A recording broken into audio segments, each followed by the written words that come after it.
இத்தகைய சமூக சீர்திருத்த சிந்தனை கொண்டவர்கள். இவர்களை அடையாளம் கண்டு அவர்களை நாம் ஒன்று திரட்டுவதன் மூலமாகத்தான் சாதி வெறியர்களுக்கு எதிராக ஒரு பெரும் படையை தமிழகத்திலே நம்மால் உருவாக்க முடியும். அந்த வகையில் இந்த நபர்களை அடையாளம் காணுவதும் அவர்களை எல்லாம் சாதி வெறியர்களுக்கு எதிராக களத்திலே நிறுத்துவதற்கான ஒரு திட்டமிடுதலை நாம் மேற்கொள்ள வேண்டும். அந்த வகையில் மார்க்சிஸ்ட் கம்யூனிஸ்ட் கட்சி இப்போது நாங்கள் ஒரு இந்த செல்வ கணேசனுடைய இந்த சாதி ஆணவ கொலையான பங்கு தோழர்கள் சொன்ன மாதிரி கடந்த ஓராண்டு காலத்தில் திருநெல்வேலியில் 240 கொலைகள், மொத்தத்தில் 240 கொலைகள் திருநெல்வேலி மாவட்டத்தில் மட்டும் நடந்திருக்கிறது.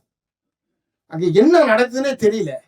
எல்லாமே வெறிப்பிடிச்சு திரிஞ்சுட்டு இருக்கானு தெரியல. 240 கொலைகள் நீங்க யோசிச்சு பாருங்க. நீங்க ஒரு மாவட்டத்தில் இது மூடி மறைக்கப்பட்ட கொலைகள் எவ்வளவு தெரியாது. இது காவல்துறை வழக்கு பதிவு செய்திருக்கிற கொலைகள் எண்ணிக்கை தான் 240.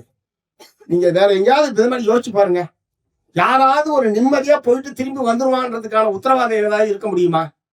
தோழர் சொன்ன மாதிரி பதிலுக்கு பதிலாக இருந்தாலும் 240 என்பதெல்லாம் நம்மால் கற்பனையே செய்ய முடியாத அளவுக்கு பெரும் கொலைவெறி பிடித்து அலைகிறார்களா என்று கருதத்தக்க அளவுக்கு நிலைமை ரொம்ப கைமீறி போய் கொண்டிருக்கிறது.